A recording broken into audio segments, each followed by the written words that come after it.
Deuxième épître aux Thessaloniciens, chapitre 2.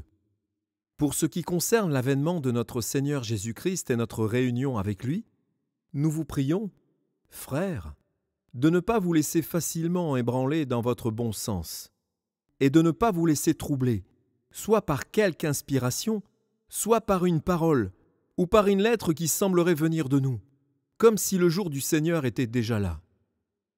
Que personne ne vous séduise d'aucune manière, car il faut que l'apostasie soit arrivée auparavant et qu'on ait vu paraître l'homme impie, le fils de la perdition, l'adversaire qui s'élève au-dessus de tout ce qu'on appelle Dieu ou de ce qu'on adore. Il va jusqu'à s'asseoir dans le temple de Dieu, se proclamant lui-même Dieu. Ne vous souvenez-vous pas que je disais ces choses lorsque j'étais encore chez vous ? Et maintenant vous savez ce qui le retient, afin qu'il ne paraisse qu'en son temps. Car le mystère de l'iniquité agit déjà. Il faut seulement que celui qui le retient encore ait disparu. Et alors paraîtra l'impie, que le Seigneur Jésus détruira par le souffle de sa bouche, et qu'il écrasera par l'éclat de son avènement.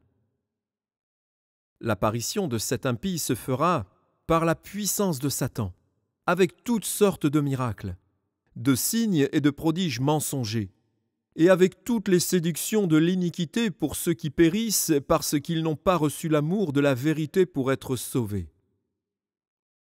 Aussi Dieu leur envoie-t-il une puissance d'égarement, pour qu'ils croient au mensonge, afin que tous ceux qui n'ont pas cru à la vérité, mais qui ont pris plaisir à l'injustice, soient condamnés.